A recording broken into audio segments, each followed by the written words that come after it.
سانحہ میاں والی۔ آج جو میں واقعہ آپ کو سنانے جا رہی ہوں انتہائی افسوسناک ہے۔ کچے کے ڈاکوؤں نے 10 جوانوں کو جان سے مار دیا اور کچھ زخمی حالت میں 8 اس وقت زخمی حالت میں ہسپتال میں موجود ہیں۔ جی ہاں، آج کی سٹوری ہے میری ان کچے کے ڈاکوؤں کے بارے میں جن کا ایک ایسا علاقہ ہے جس کو آج تک کوئی ختم نہیں کر سکا۔ ایسے نوجوان جو ڈیوٹی میاں والی پہ ڈیوٹی کر کر اپنی ڈیوٹی سے واپسی لائن پر آ رہے تھے۔ پنجاب پولیس کے اہلکار جو ڈیوٹی سے واپسی پہ آ رہے تھے، کچے کے علاقے میں ان کی گاڑی خراب ہو جاتی ہے۔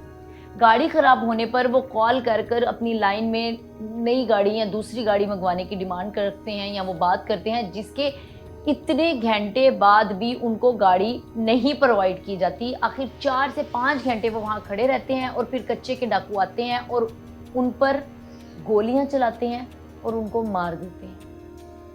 انتہائی افسوسناک خبر ہے کہ 10 اہلکار جو ہیں وہ شہید ہو گئے، جن کا نماز جنازہ اس وقت ہو چکا ہے، اور 8 زخمی حالت میں ہسپتال میں اپنی زندگی اور موت کے درمیان میں جونج رہے ہیں۔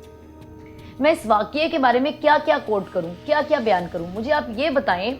میرا سوال ہے ان لوگوں سے کہ بڑے بڑے جو افسران ہیں وہ تو بڑی گاڑیوں میں پھرتے ہیں، V8 میں پھرتے ہیں، اور یہ جو کانسٹیبل ہیں، سپاہی ہیں یا یہ انسپیکٹر ہیں، سب انسپیکٹر ہیں، یہ جو ملازمین ہیں پنجاب پولیس کے، ان ملازمین کے پاس ایک ایسی گاڑی ہوتی ہے جو ایک ایسے علاقے میں سفر کر کر ڈیوٹی دے کر واپس اپنے گھروں میں جا رہے ہوتے ہیں، تھک کے اپنے بچوں کے پاس، اپنے ماں باپ کے پاس، اپنے بہن بھائیوں کے پاس، کہ ان کی گاڑی خراب ہو جاتی ہے۔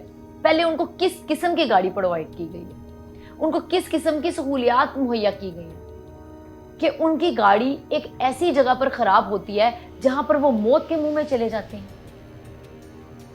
آپ کو میں ایک کانسٹیبل کا بیان سناؤں نا تو آپ رونے لگ جائیں گے۔ اس کو جب ہسپتال میں لے جایا گیا تو وہ کہتا ہے کہ مجھے بچا لو کسی طرح۔ وہ ہسپتال جا کر ڈاکٹرز کو کہتا ہے، ایک نرس کو کہتے ہیں کہ مجھے بچا لو، میرے بچے رل جائیں گے۔ یہ الفاظ تھے اس کانسٹیبل کے، لیکن وہ اس دنیا میں نہیں رہا۔ سوچیں اس کے دماغ میں کیا چل رہی ہوگی جس وقت اتنے تھکے ہارے ڈیوٹی دے کر وہ واپس آئے، یا انہوں نے ان ڈاکوؤں کو سامنا کیا، ان کو دیکھا۔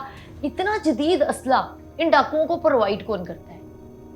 اتنے سال گزر گئے، ان کچے کے ڈاکو ان ڈاکوؤں کو کوئی ختم کیوں نہیں کر سکا؟ کبھی یہ ڈاکو بچوں کو اغوا کر لیتے ہیں، کبھی یہ ڈاکو عورتوں کو اغوا کر لیتے ہیں، اور کوئی ایک عورت بازیاب ہو کر اتنے سالوں بعد وہ بھاگ کر وہاں سے، پتہ نہیں ان سے کیسے ان کی جان اللہ بچاتا ہے اس عورت کی، وہ نکلتی ہے اور وہ آ کے بتاتی ہے کہ پتہ نہیں کتنے سال تک ان کے قبضے میں رہی ہے، اغوا رہی ہے، اور پتہ نہیں وہ کتنے بچے وہاں پر پیدا کر کر آئے۔ اس قسم کے واقعات کچے کے علاقے میں رونما ہو رہے ہیں، منظر پر آ رہے ہیں۔ کبھی اقرار الحسن وہاں پر پروگرام کرنے جاتے ہیں، سریام کی ٹیم وہاں جاتی ہے، پھر وہ بتاتے ہیں جی کئی نسلیں خراب ہو رہی ہیں وہاں پر، کچے کئی خاندان، کتنے بچے پیدا ہو رہے ہیں، اور کئی وہ آگے سے ڈاکو ڈاکو ڈاکو، مطلب ان کو ڈاکو یا چور اس طرح کے لفظ دینا کیا یہ بھی جائز ہے؟ ہم لوگ ایک ایٹمی ملک ہیں، ہم لوگ کے پاس جدید ٹیکنالوجی ہے، کیا ہم ان کو گھیرا ڈال کر ان کو ختم نہیں ہماری فورسز کر سکتی؟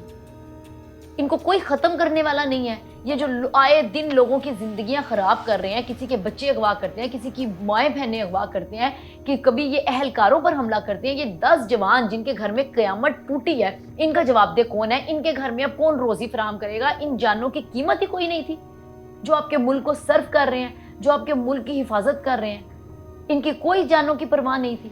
ان کو ایسی گاڑی کھٹارا گاڑی کیوں دی گئی جو راستے میں خراب ہو گئی؟ اور خراب بھی کہاں ہوئی؟ اتنے سینسٹیو ایریا میں، وہاں پر جہاں پر ان کی زندگی ختم ہو گئی۔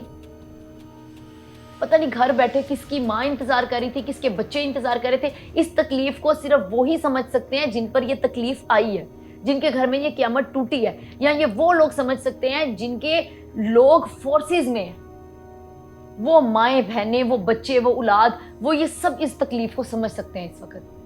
یہ آخر اس چیز کا جواب دہ کون ہے؟ ان کو کوئی ختم نہیں کر سکا اتنے سالوں میں؟ یہ کچے کے ڈاکو آخر یہ کیا ہے؟ یہ کون سی بلا ہے؟ ان کے پاس ٹیکنالوجی کہاں سے آتی ہے؟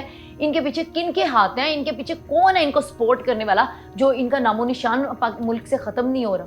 یہ تو ایٹمی ملک ہے نا ہمارا پاکستان، اپنے ملک سے یہ نہیں ختم کر پا رہے ڈاکوؤں کو۔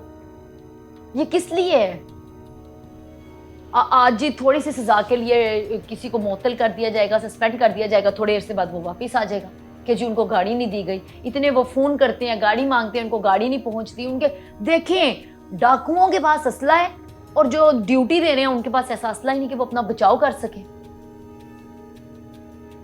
جن کا یہ نماز جنازہ ہوا, ان کے موت کا ذمہ دار کون ہے, اور ان کے ساتھ اب ان کو انصاف کون دلوائے گا؟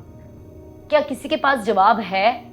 کیا کوئی اٹھے گا؟ یہ آخر اس ملک میں کب کوئی آئے گا جب کوئی مظلوم کو جو ہے انصاف دلوائے گا؟ اب تو آپ کے اہلکار شہید ہو گئے ہیں. اب تو جن کو آپ نے رکھا ہے ملک کی حفاظت کے لیے, ایک میاں والی سے واپسی پر ڈیوٹی کر کے آتے, آپ کے اہلکار شہید ہو گئے ہیں. کہ آپ سن رہے ہیں؟ ان کے بچوں کے سر سے ان کے باپ کا سایہ چلا گیا ہے, ایک ماں کا بیٹا چلا گیا ہے, ایک بیوی کا خاوند چلا گیا ہے, اور آرام سے 10 شہیدوں کا نماز جنازہ پڑھا کر ان کو دفنا دیا جاتا ہے. یہ سوچے سمجھے بغیر کہ ان کے گھر میں کتنی قیامت ٹوٹی ہو. اور اس کے پیچھے اور بھی بڑی بڑی باتیں ہیں, اور بھی بہت کچھ ہے. کچے کے ڈاکو, ان کا ختم ہونا ہمارے ملک سے کتنا ضروری ہے, آج اس بات کا اندازہ آپ کو ہو گیا ہوگا.